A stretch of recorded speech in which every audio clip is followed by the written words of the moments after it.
Coming up, Jolie Fisher joins Illeana in just a minute. Welcome to Popcorn Talk, featuring movie discussion, news, and interviews. Popcorn Talk. We talk movies. And now, it's the I Blame Dennis Hopper podcast, starring Illeana Douglas. Eavesdrop with Illeana as she interviews Hollywood's most prominent players about filmmaking, acting, and what really happens on the set of your favorite flicks and TV shows. Hello, everyone. This is Illeana Douglas, and welcome to the I Blame Dennis Hopper podcast. I am here with my lovely co-host, Tamara Berg. Hi, everybody. Looking stunning this week. Oh, thank you. In your gorgeous Betsy Johnson. Yeah. I'm in Tahari.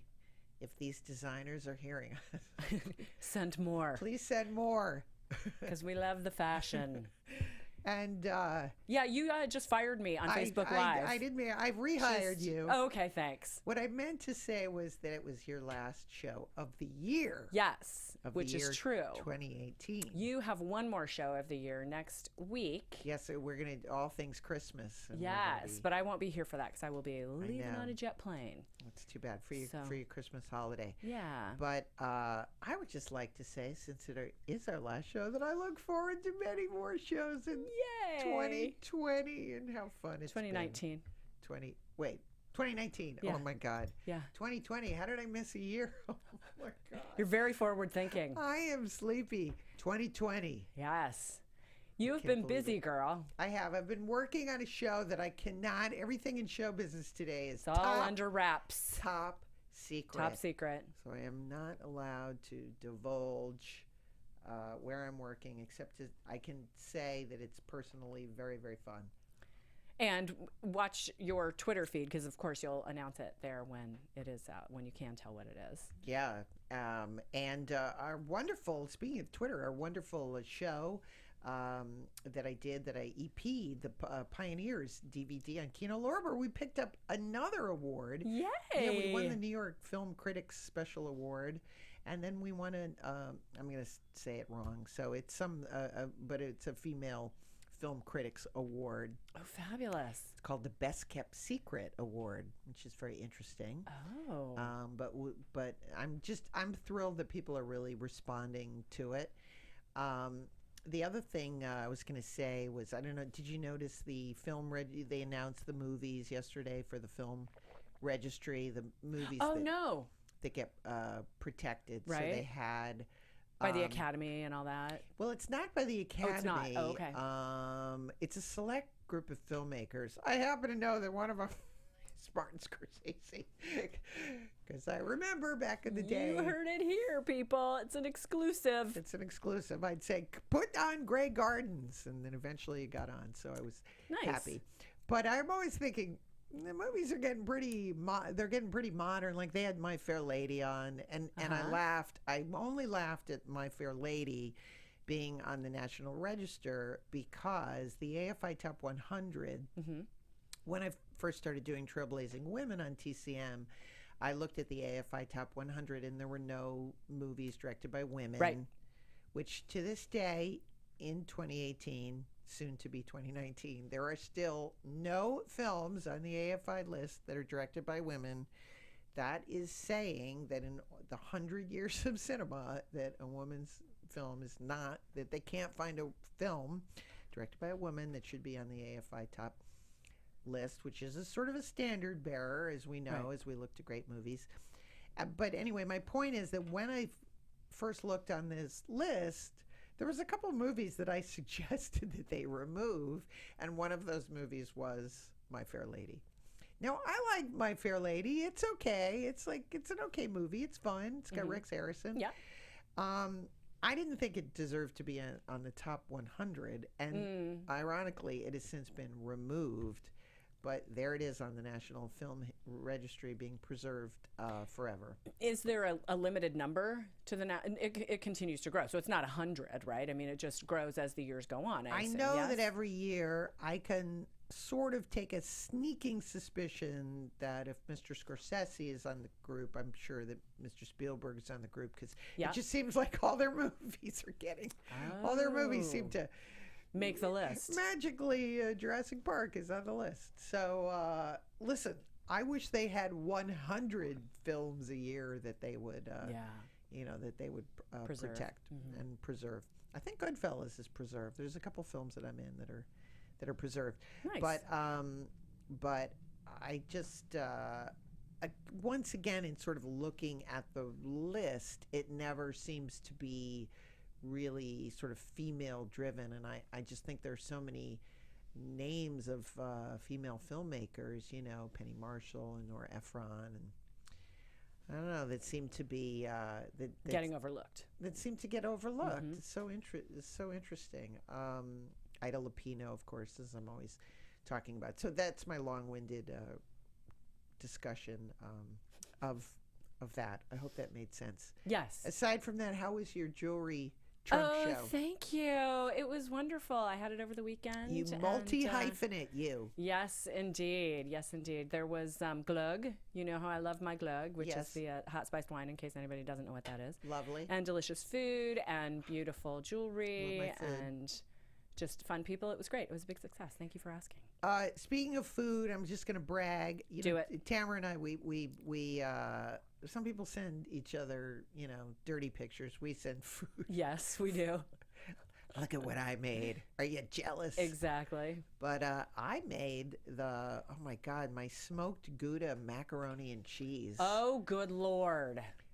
That was super good, and I deserved it. Did you use just Gouda in it, or did you use Gouda and other cheeses? Well, I'm like my mom. I tell people, you know what you do is you tell people the recipe, and then you change it up. You admit that, well, I did add a little bit of Parmesan or a little bit of cheddar, but you don't tell people that. But I have a special spice mix, but I used orecchietta, which is like the little ears. And just added like a nice little thing to it. So, but try if anyone is making macaroni and cheese and they want to mix it up, try the smoked Gouda, because I just thought that it added a little Christmassy. I love it. Kind of thing. And yes, and then I put a little, after I make the bechamel sauce, I grated in the Gouda and a little bit of Parmesan and a touch of cheddar just for the meltiness of it. Yep. And then breadcrumbs and threw it in the oven. Panko or Italian breadcrumbs? In this particular case, I used the Progresso Italian breadcrumbs. Like Mama used to make. Of course. You have to honor your heritage. Every time I see Progresso breadcrumbs, I think of my grandmother. She just, those were her standard. You know how the people in Europe pronounce Gouda? How? Howda. Smoked howda. Like howda copy. So when you're, right, exactly, like howda copy. So when you're at a party and people go, what's in your macaroni and cheese? Well, it's smoked howda. And they'll be like, she knows what she's talking about. Just, there's a little food trivia for you all. My goodness. And I am so excited to be talking to Jolie Fisher. Yeah, let's bring her in, shall we? Too, let's who do it. I used to see every year at the, so sad, the Carrie Fisher Christmas party, which was really wonderful. But we're going to talk about Jolie Fisher today, and I'm so excited. I've been hounding her. People always say to me, do you have a booker for this show? And I say, you're looking at her. All I do is go to parties and bug people. So our guest today is an actress and a singer, and you may know her from her work on Ellen. Of course I do. Til Death and Inspector Gadget. She has appeared on Broadway. And she's directing her first feature next year, which I can't wait to talk about that. And she's written a book, which we're going to talk about. Please welcome Jolie Renaissance Fisher. woman. You are. Don't you have to be in show business? Nowadays, Yeah, you have to do it. Reinvent yourself. You have to be a triple or quadruple threat. We're good at second acts in this family too. So I feel like there's That's true. some stuff happening that, is fresh and new for me, even though I'm an old broad, Yeah. No, you're not. No, I'm Elaine not. Stritch was an old broad. True story. I always tell people I'm going for the Ruth Gordon. That's my Ruth Gordon. Right now I'm in my Carol Kane phase. Oh, I love that. That's pretty good. I mean, I love Carol Kane. Yeah. But She's like, still in her Carol Kane phase though too. I know, but when I don't know about you, but like for some reason when I audition for things, I'm like, oh, okay, Carol Kane. Ruth Gordon. Like that's what I know it sort of happened. It's taken a lifetime to get to this place, and yet it feels like it just happened. Yes. That I'm now the mom of the girl has the angst and the comic turn and all of that. Now I'm her mom. It's okay though. It's hard. If they're still inviting me to play, then it's okay, right? Well, plus I'm sure you have great TV queue, right? Doesn't it? Because you've been on sitcoms. Hope. I don't know. You think they have a list? I think they have a list, and then they look at how many followers you have. Ooh. I think that goes in the mix now. Unfortunately for some of us, it's not about Twitter followers. For when we go and we do what we do, and we love it, and they're looking at that number. Oh my goodness! All right, we have so much to talk. We do about. I don't know where to be. I'm gonna stick to the schedule, and I am gonna ask you your first move, because otherwise I'll get totally off track, because I've got so much to get to. As prepared as I am for this question, I really woke up thinking about it, because I knew you were gonna ask, because I know that you do. Because I'm obsessed. I feel like the first film that affected me, or that I fell in love with, was Singing in the Rain. Yes. And I don't know that it was the very first film I saw. And I didn't know that Debbie Reynolds was like quasi part of my family and related even like then. It's like your. I called her Mama Debs. I mean, she was before my mother, married to Eddie, before my mother, long before. But it's all in my book. But also, I remember in Las Vegas at the MGM Hotel, down below, underneath, they had this called the arcade, which had an actual arcade where you played games. It had an old-fashioned candy place where the barrels full of saltwater taffy and that sort of schmagegi. Yeah. And then they had a movie theater. And when my mom was doing shows in Vegas, my sister and I would go and immerse ourselves in old MGM classics. So I remember seeing Bringing Up Baby and African Queen and those things before I probably could consume them in a way that, like, I understood what I was watching. What I do understand about those films is I was watching tremendous chemistry. And I remember I knew what I wanted to do from the time I came out of the alleyway of Connie Stevens. I knew. But watching films in the dark where you could push a button and a lady would come in and say, Keno, cocktails. Wow. But I was a little girl, and they were couches, and we would sort of watch like 6 movies in a row. Wow. That's incredible. Really incredible. Now, when you were in Vegas, did you experience that tail end of what, like mobsters and people like that, or was it all corporate? I can't really talk about it. Oh. No. Yes, I think I did. So it was like the 70s, early 70s, where I was a little girl and we would run around the casinos. And even later on, when I did cabaret at Studio 54, I got this crazy colored carpet that reminded me of a Vegas casino, and I had them put that in my dressing room just for fun. I still have a little swatch of it in my house.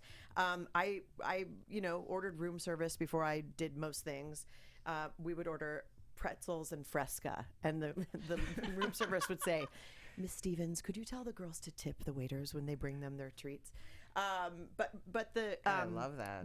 Everybody would go see each other's show, and I do remember, like, I have this, I wasn't allowed there, but Red Fox did a XXX show after everybody was all done on the Strip, and I remember my mom going to be a part of that, and I would force myself to stay up late, and I would listen to the stories of.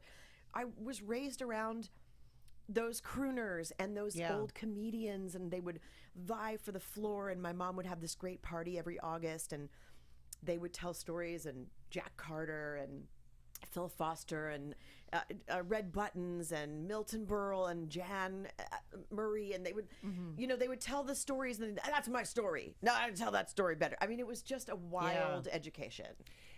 When you run into people, like, I find myself as people disappear, like when Jerry Lewis passed away last year, I just find sometimes I won't mention who, but older comedians, I'll just want to talk with them about, like, just keeping their memories alive. Because they're not, like you said, Red Fox, and I was like, God, I haven't heard that name. I know.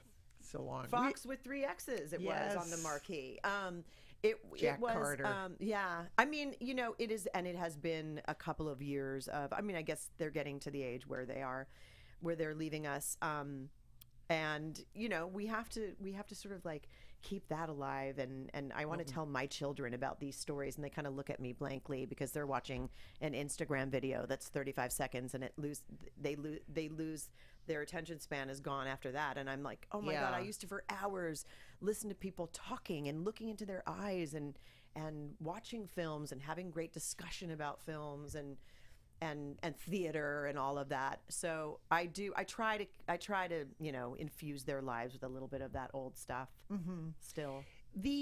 So your mom was Connie Stevens. Still is. And yes, was Connie Stevens. I've had no sleep. Okay. It's all right. Been working all night long on a show that I can't talk about. That I can't talk about.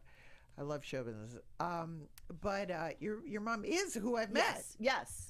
She's lovely. She is amazing. And your dad was Eddie Fisher. And your book is called... it's called Growing Up Fisher. And a metaphor when I said to my mom, that we had the publishers and we had discussed what the title was going to be, she was like, well, you didn't. Which is like I say in my show that I have now curated music and stories from the book and put it all up on the stage. It is sort of half the story, or some of the story, is that my name is Fisher, but I was raised by Connie, and it's been a lot to live up to, a lot to live down, and I wear it proudly, and try to be as authentic as I can about being truthful about all of what happened to me in life and what didn't happen for me in life. Yeah. Well, what I wanted to talk about, because I obviously I've heard all the sort of salacious stories about your dad, but nobody ever talks actually about his singing career and the amazing sort of run he had at RCA. He had more #1 hits until the Beatles and Elvis Presley. Yeah. So for a singer with like just putting out records like that, I guess, and now it's like crazy, there's all the different places where you can consume music, right. But to go out and buy a record, that was a big deal for just a guy who had a velvety voice.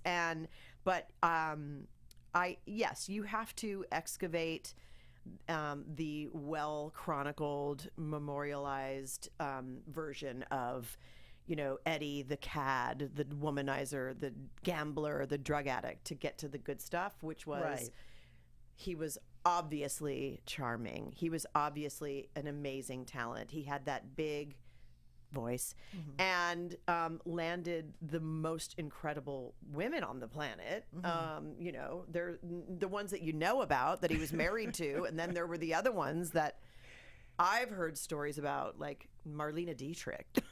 Nice. Weird that my father told me that he landed Marlene Dietrich. But anyway, her book is quite something. Speaking of, I bet everybody been there, done that. Yeah. Do you have favorite? Now I have my favorite Eddie Fisher song. I have two. Yeah, one is called "With These Hands."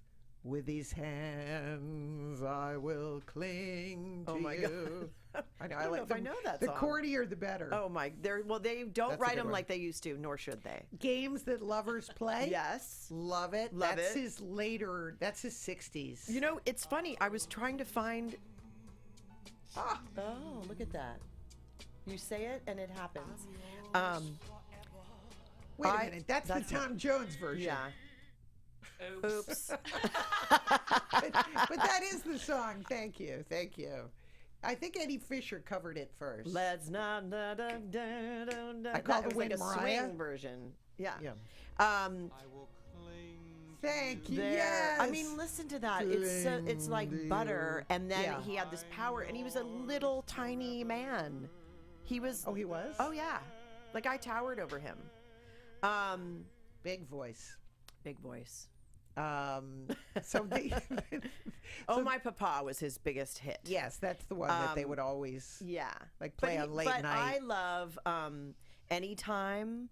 And it was funny. I was trying to find to put into my show songs of Eddie and Connie, but they're a little dated for what I'm trying to do on stage right now. So. You mean like games that lovers play?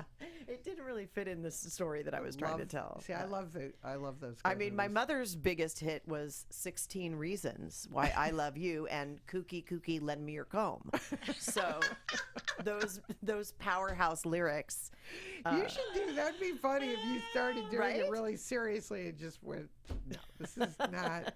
There's no like Nat King Cole like duo that I'm gonna do where he appears on the screen. I don't know. Hold on. That sounds really funny. Wait a minute. Actually, sometimes the funniest things end up being, sort of working.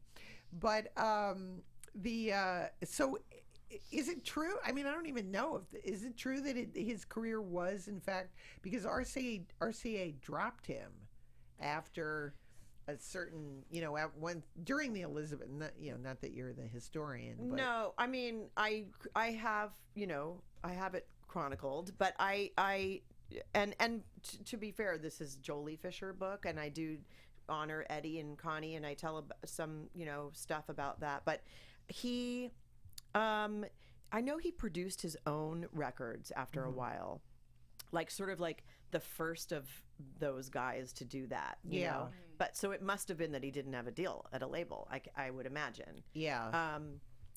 But yeah, I think careers get derailed for scandal, or they did. Right. Now it seems like they get a boost from scandal. I've got to find something for me to get involved in. I could give you some suggestions, but I plead the fifth on that. Yes, you do.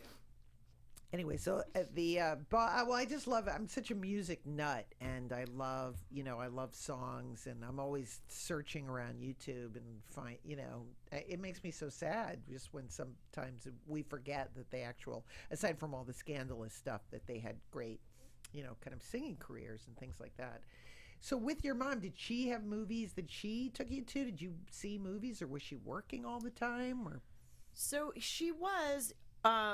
Did you ever see Two on a Guillotine with Cesar Romero and my mom? No, I didn't. You have got to see it. Where was she signed? Or she was Warner Brothers. Okay. And it was much like they do with like the Disney kids these days, or really the only studio that does it, I think, still, is she would do a record. She was on Hawaiian Eye for like 8 seasons.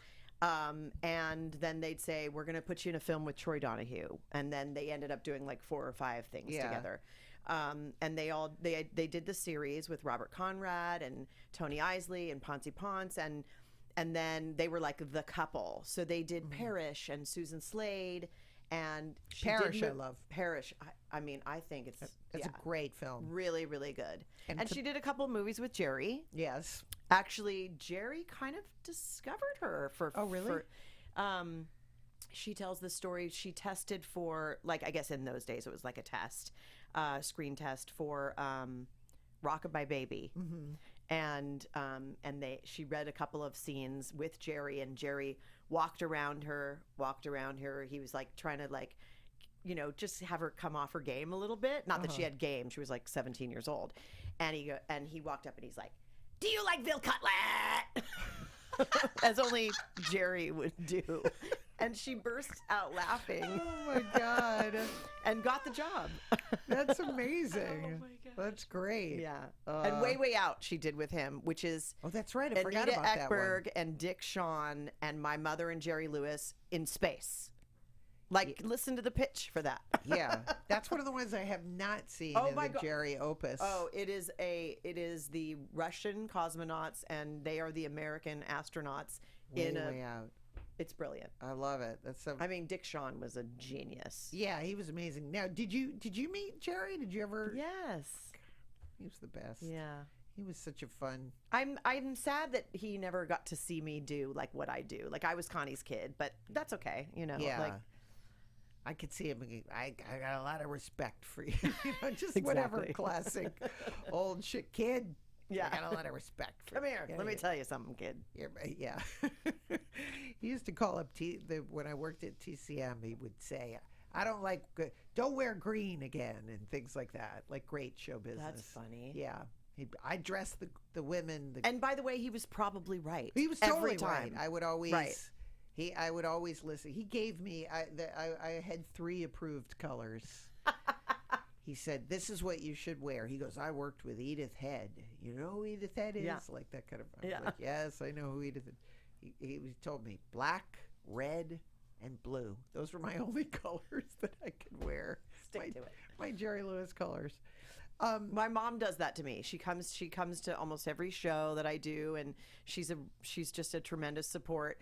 She came to London where I opened my show, and she sat and beaming, and I could hear her laugh. And then she was like, Jolie, just fabulous. I love the new material. When you do that one song and you turn to, a note, great, right as I walk though. off stage. And she was right. Yeah. Absolutely right. God, that's awesome. I love that. So because when I wrote my book, everyone was like, my family they were not thrilled about it at all. So it's great that your family embraced you, Yeah, it's really, I don't know that everybody's thrilled with every page, but I don't think that, I really tried to make the focus on like my experience and how I saw the world of growing up, Fisher, whatever. And it's about the career and about my love life and about just being a woman in this world and now being a mother of 5 people and and just making it in show business. Crazy with your great Hollywood royalty background. First of all, I think everybody should write a book, even if you're not in show business, because it's amazing the things you suddenly remember. Yes, as you start writing. So when you sat down, when you knew you wanted to write the book, did you have a theme? Because I did, and it poured out of me. I wrote it with my hand. Wow. And then somebody, put it together, transcribed it, and then I was like, did I write that? No, that's not what I meant to say. And I wrote it nonlinear because I wanted people to go, oh, what is this small chapter about? Blind trust. Oh, that's about money. Okay. So then you don't have to go like, in the beginning, she was born, and, right. And so that was definitely my vision for just to consume them in little treasure pieces, and they all stand alone, and you don't have to go, oh wait, I don't know what happened with Eddie before this chapter or whatever. So I just figured that if anybody has ever seen me and I've made them laugh or on TV, and because at a certain point it's like, who really cares? Like, this is just me like spouting off. I care. I want to hear every story. Well, you can listen to it on Audible. Oh, I love those. I did one of those too. It's fun, right? I love hearing the stories. Yeah, it's a very interesting experience to speak your own words aloud, because it's just, you don't want to perform. Did you cry? Like I cried. I did, and I don't think they used it. Do you go off book in your Audible? Like, do you tell side stories? They will not you let have you. to be. Yeah. Yeah. You have to tell it exactly. In fact, like I was like, there's a couple moments where I was like, oh my papa, and he was like, I can't use it. Like, you can't, they want you to say, oh my papa. They don't want you to. Because if I were reading you a chapter, so funny. that's what I would do. Literally the same, because I had a thing from Camelot and I couldn't sing it. Yeah. I had to I was like, pay for the clearance. Let's put the song in. So in terms of writing the book, and then when you did the tour, was last year. So the book came out, and I was doing a benefit, as we do here in LA or New York, and all of us singers. It was for the Actors Fund, and I got up and I sang a song, and some promoters were in the audience. They were like, do you have a whole show in you? And I was like, do I have a whole show? Fake cigarette. Of course I do. And then I was like, oh, wait a minute. Let me sort of pick some stuff out of here. The stories that are really like that. When you write a memoir, as you know, there's no new material. These are the stories that you've been telling your whole life, or that So let me tell some of them, and then let me try to fit my favorite songs into it. So last year I did a couple of performances, and I love it. I love it so much. When I get on stage, I feel like this is where I belong. So this year I booked this tour, and so you can buy the book in the lobby if you don't have it already, and there's merch. I've got little beanies and hoodies and things like that. It's like growing up Fisher, slap on a crown and go sing a song. And so I'm finishing them off here in LA. This has been an incredible sort of 6 weeks of going to Vegas and London and New York and Palm Springs, the Purple Room where the Rat Pack used to try out their material. And it's so interesting. Then, has it occurred to you at all how odd it is that you seem to be following in your parents' footsteps, or unintentionally, or was that an intention? I think you couldn't stop me with a train. But no, the idea that you're literally like, oh, I was a kid and I was in Vegas and now here I am performing. Yes, it was actually my Vegas show was emotional for me. Like as I arrived there, driving myself to Vegas with a disco ball in the back seat. You know what I mean? Like I was like, this is so glamorous. Kim and Kanye have the jet. I'm driving myself. And I arrived there and sort of like pulled out all my stuff, and I'm decorating the stage and doing my sound check, and I'm like, holy shit. This is like this is it. I've been doing this my whole life, and now it's my name up there, and it's your stories. It's very cool. And there's also a bit of pressure to, is she as pretty does she sound like? Who does she, who does she resemble? And, but Vegas was emotional, and LA will be as well, I believe. I mean, I'm just doing 2 shows here. They're sold out, and I'm packing the crowd with my friends, of course, because I don't do shows in LA usually.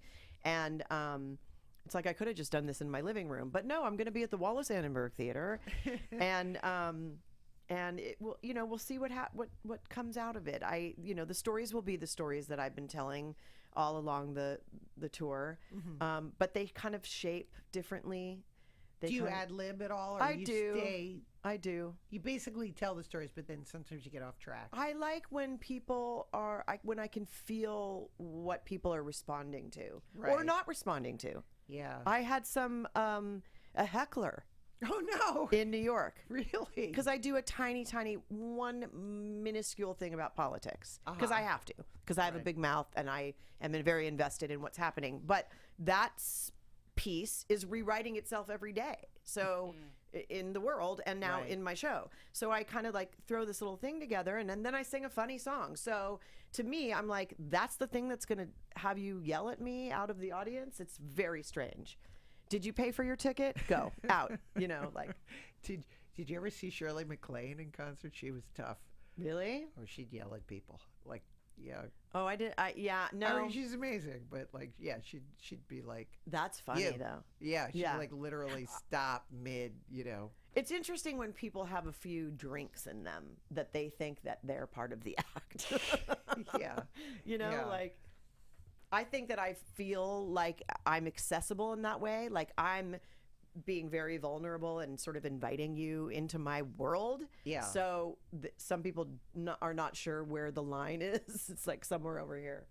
So when you do a show like that and you're totally in control, does it then feel hard to transfer to doing a television show where you're saying before, like, oh, and now I'm the mom and of the teenager? I find for actresses, I mean, I find this as you get older and you get more in control of your persona. Don't you know who I think I am? Yes, it's funny that you should say that, because I have been doing, I can't tell you, a movie in between. I love it. Totally the same thing.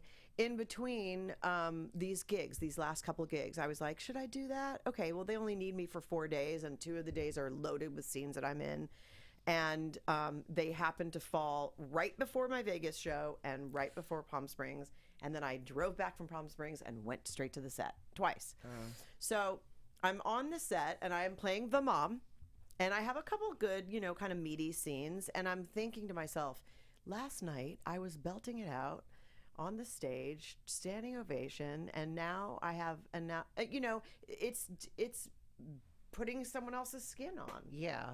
It's all part of show business. It is. I remember and she was on the show, Faith Prince, who I am obsessed with. I love. But I mean, I remember seeing Faith Prince so many times on Broadway, and then I was doing a movie. She just had this like tiny part. I was like, don't you know that's Faith Prince? Like, it was. But Christine Ebersol, do you know? Yeah, you know? Of course, yeah. of course. I was doing a series for Lifetime called Wild Card, and it was in Toronto, and so they would bring in great people. Like we had great guest stars, and she came up and I was just like, look what we're doing. We're doing a scene together. And I'm a fan of yours. Like, it was just like, and then she went on to win Tonys and do other things. And, So I want to ask you a little bit about your TV career of working on the show. So going back to working on Ellen, how did you actually get that part? I auditioned for 28 pilots that year and tested for like 4 or 5. So I was like, what is happening? Why am I not getting a job? And then went in on the 29th and got the show. But I had auditioned for the show These Friends of Mine, which was the first mid-season. They did like, I think they did 13. And then they retooled it, and a couple of people were let go, and they added my character. And then the show became Ellen, just Ellen. And we did, a couple of seasons of trying to find funny writing and great physical comedy, and I think the audience tuned in for, not unlike Seinfeld, like all of us as the sort of bouquet around her. And then of course the 4th season, when she was going to come out, it was it was a buzz of like you could feel it vibrating. You could feel the energy of what was happening and what we were about to do. And historically 42 million people watched. Ellen Morgan and Ellen DeGeneres come out in tandem that night. They called it the puppy episode because the network executives, when they were talking about having it happen, they said, she could just get a puppy. So then when they did finally write this 2-part episode, we would joke and we'd say, that's where she gets her puppy, like it was just like that was their idea of they were deflecting, and they were not sure as being part of an historic moment in television that paved the way for so many other things, and personally was a triumph eventually for Ellen, and we all got to be a part of the journey and the ride. But it was dark right at first too. I mean, I had forgotten about how the backlash of it, because it wasn't my backlash, but occasionally it was. But that she had trouble. I mean, the death threats, and we had bomb sweeps in the studio at Disney before every taping. They would bring dogs through, they'd clear, and they would do bomb sweeps. I mean, on a sitcom, it's like crazy. But I'm proud of that. I'm proud. My character was the only character in the original script, in the actual coming out episode, that was like, you're my best friend. I don't know how I feel about this. You're going to have to give me a minute to get used to it. And I think that's how a lot of people felt in the world. Like, you've been lying to me.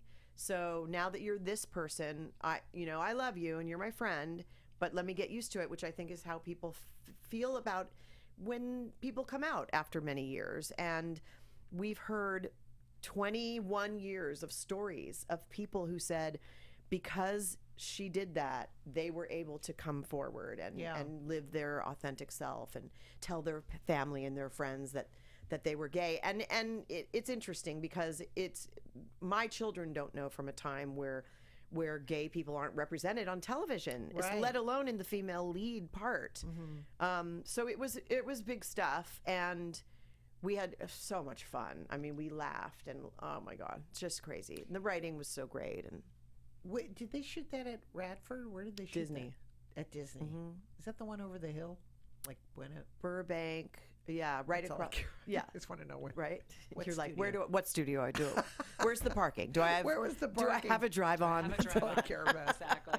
When I did Seinfeld, I loved working at Radford. Oh, do you have a favorite studio? Radford's pretty awesome because it's like great. in our backyard, and there's so much going on there all the time. Yes. Right? Do you still get excited when you drive on a set? Like I another show that I don't even know if I can say on the top. You're so working. afraid. We know that you're working. This is a Fox show, a very, very big show at Fox. But I get so excited, like I drive on the lot. And suddenly you become, when you're auditioning, you're terrified. But when you're on the show, you're like, jaded. Good morning, sir. Yeah. Yes. Yes. I'll be a series regular. Yeah. You hand over your license with such confidence. I love when you get to know them enough that they're like, hey, come on through. Oh, I know. I love that. Until it's your last, until the show is canceled. Exactly. And suddenly it's like, then they're out. like, and you are. I did a show, and they were, by the end of it, where did we do that show? Culver Studios, Action. We did that at Culver Studios. But by the end, I was like, they ripped my name off my parking spot. Oh my God, that's crazy. At Christmas, I was like, this does not seem like a good sign. Brad Garrett and I did Til Death for 4 seasons. I love on the Brad Sony Garrett. lot. Yeah, and it was fun. I just had this vision of it was tumultuous. We changed writing teams, not unlike other shows, but because Brad has integrity and he's funny as hell, and he wanted it to be great, and it was a huge follow-up for him to Everybody Loves Raymond, and we had this great chemistry, and we laughed and had such a great time. But there was struggle. It felt like it was always struggle. Like, where is it going to be on? And the numbers aren't, but they kept bringing it back.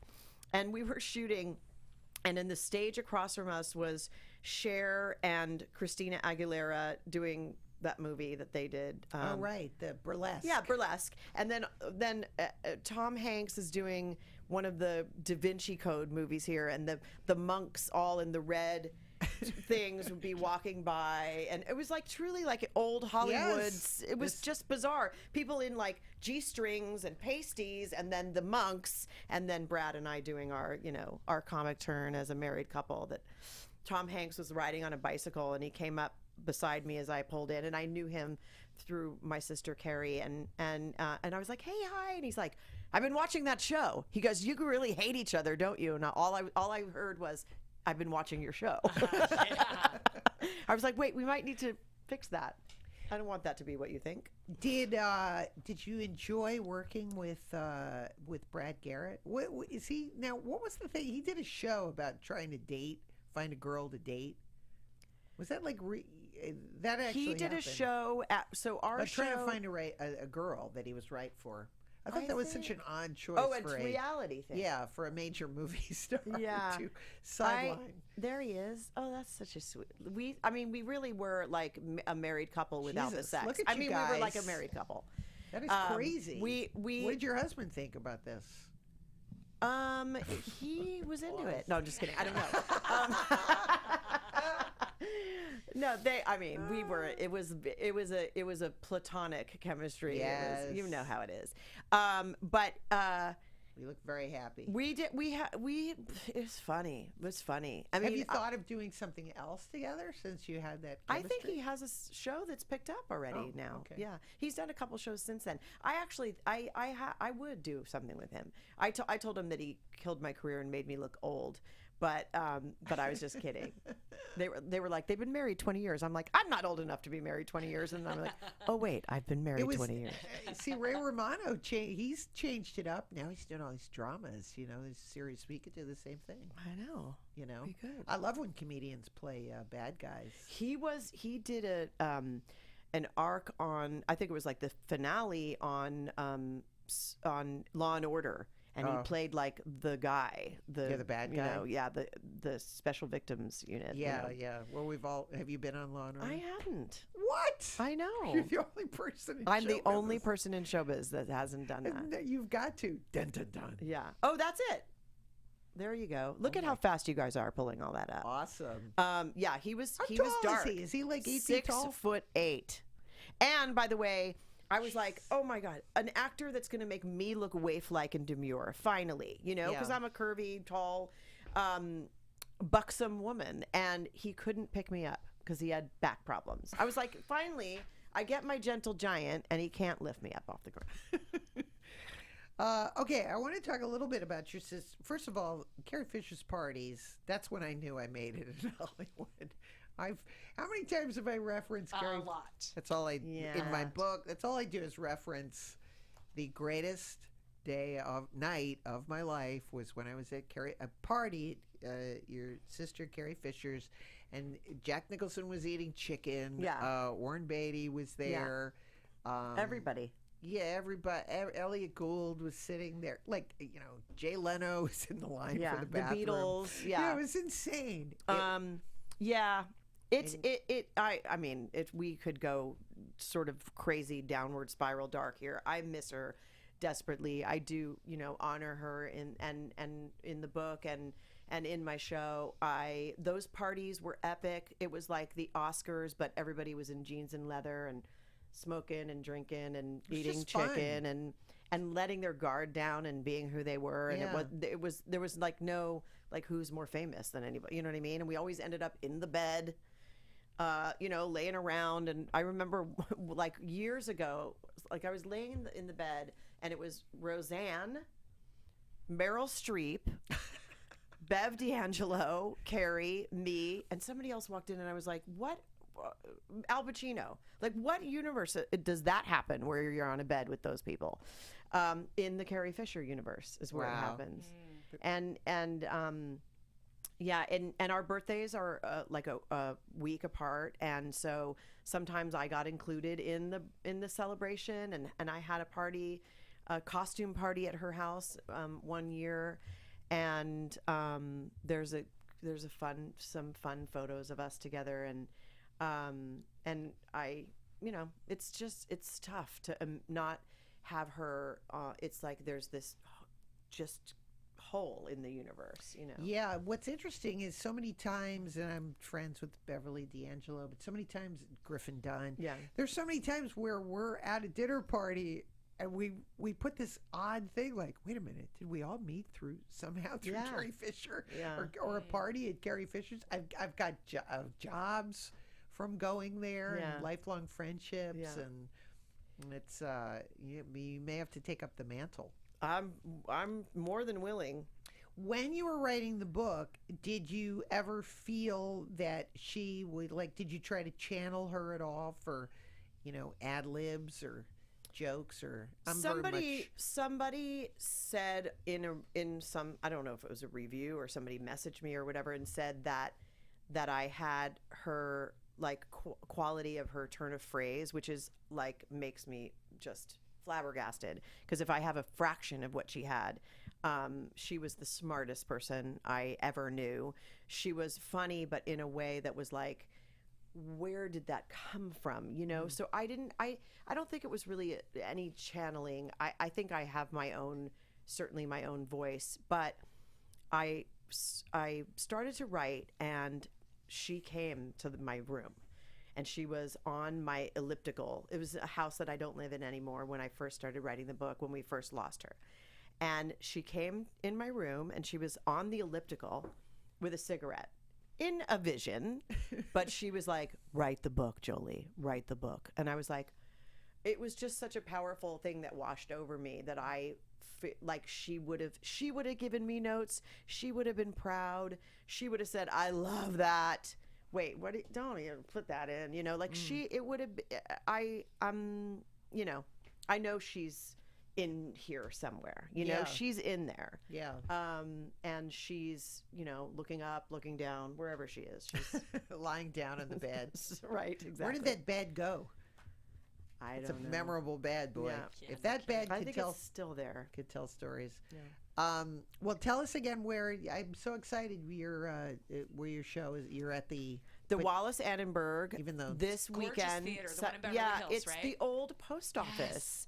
And so the room fabulous. that I'm in, the Lovelace Theater, is called the Sorting Room, right? Mm-hmm. And Sandra Bernhard is there tonight and tomorrow. And then I come in, and they do like this little season of. It's their sort of like cabaret style room there. And I walked in yesterday. They had just started to load in the little cocktail tables, and it's got such a great vibe. So Sunday night, I don't know if there's a ticket to be had, but Tuesday night, I think there's like 4. So if anybody's listening and they can always just go. Any chance you'll be doing it again? not this Like year, another- but yeah, I mean, I had people sort of reach out and say, why didn't you come to Chicago? And then somebody else said Nashville. They're hungry for stuff like this everywhere. The country There's is... not a lot of this going on. That's what when I did my book tour, that's what I noticed is there's so many amazing theaters, people that are starved for kind of a live entertainment. Yeah. It's not, a rock show or political or something like that. Yeah. Just someone that tells stories. It's very intimate, and it's very, people go, oh, I didn't know you sang like that. I'm like, we got to get you on the TCM cruise. Let's do it. Yeah. I'm always plugging That's a trip. Oh my God, that is so much fun. You heard it here. I just got invited. Look, I fired somebody. We I gotta hired- get I know, you. exactly. I heard we Someone gotta else. get you. I heard it. Exactly. Fall Girls comes out in January. Is that right? January 12th on BET. On BET. It's really a fun romp. It's like Weekend at Bernie's, like a little reboot with all girls, and Awesome. it's really fun. Did you like that? Did you enjoy directing? I didn't direct that. Oh, you didn't I'm direct in it. that. Oh, you're in that one. I've been directing television. I've been directing. I did a couple of episodes in the last season of Zendaya's show, Casey Undercover, for Disney. And so now that like I'm on that list, they are always looking for minorities, which is women. We're minorities. Yeah. But they do have to hire us to do some stuff. So and I'm going to direct my first feature that my sister Trisha Lee wrote called Oliver Storm, which is a family adventure in Thailand. Big, huge visual effects. It's got heart. It's a big global environmental message, and it's very well written. My sister Trisha Lee is fabulous. And so it's another little Fisher family affair. Well, awesome. I look forward Amazing. to that and many more books. And thanks so much for The book is Growing Up Fisher, and it's now out in paperback. And you can find her on Twitter and Instagram at Ms. Jolie Fisher, Joely Fisher. Thank Yes. you, Jolie. Thank you for having me. Illeana's book, of course, is available out in paperback as well. right. Also, check out our Facebook page. The website is illeanaspodcast.com. I love it. We're listening to some... Oh, the background, I love it. Anyway, thank you so much, as I always say. What a lovely way to spend the afternoon. Thanks, ladies. Everyone's life is like a movie with a beginning, a middle, and an end. And take some time and listen to Eddie Fisher today. It'll will take you down a whole different journey. Right? I love old music. I'm in. Anyway, thank you so much, Joey, Thank for being you. here. Have a great day, everyone. Thanks. From producers Maria Menounos, Kevin Undergaro, Phil Svitek, and the entire Popcorn Talk Network, we would like to thank you for tuning in. For questions or comments, be sure to visit popcorntalk.com. I'm Sir Richard Wentworth, and this has been a presentation of the Popcorn Talk Network.